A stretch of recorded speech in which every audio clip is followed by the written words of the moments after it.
My husband and I live in southern New Hampshire. We have 2 boys, Noah, who's 4, and Mack, who's 6 months old. When I brought Noah home from the hospital, I was completely overwhelmed.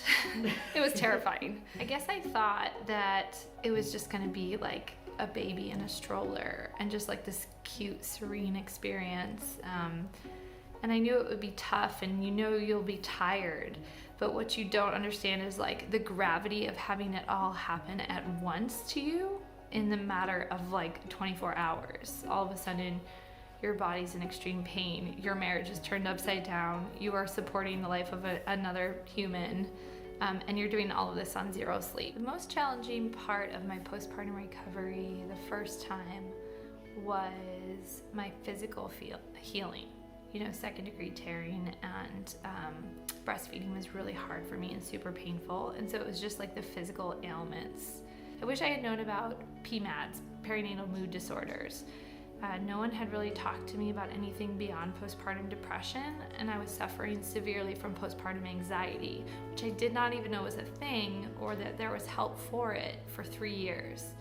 So that was sort of setting the foundation for motherhood, and it was pretty tense, and I had no resources. And so I wish somebody had talked to me about the full extent of perinatal mood disorders, not just postpartum depression.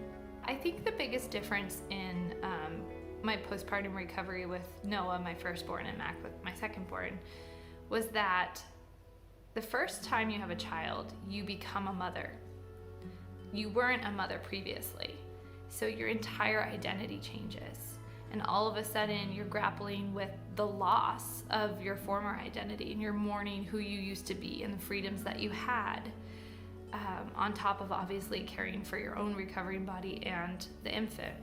The second time I gave birth, I was already a mom, so I didn't have that identity shift.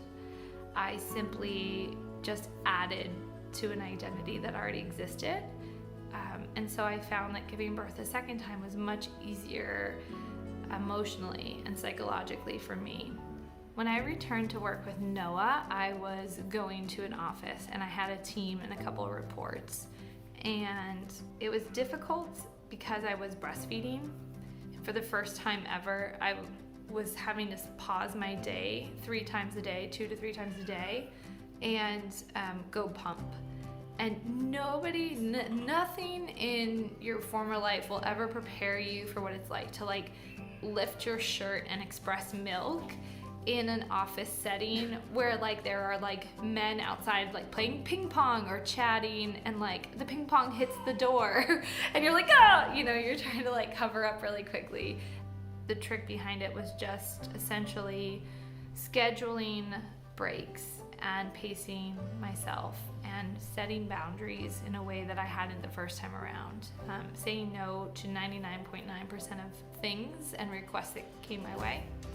And of course, waking up early. I mean, as a new mom, you're not really sleeping, but I would do the bulk of the work, between 5 and 9 a.m. and then I log back on once the kids are asleep for the evening, anytime after 7 till midnight. So it's a tricky balance, but you have to just be very minimalistic in like what you take on. It's just the essentials, your business, your family, and a little bit of self-care, and everything else kind of just falls by the wayside. I feel like sometimes we put a lot of pressure on ourselves to create large self-care initiatives, and really what we need is just little breaks in order to sustain sort of this marathon pace.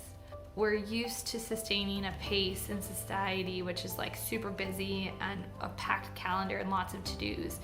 And what I tell all new moms is if they can actually block out the first 6 months, especially as a first-time mom, say no to everything so that you can just exist with your new child and exist in your new body and figure out your new identity, that mom would be much happier.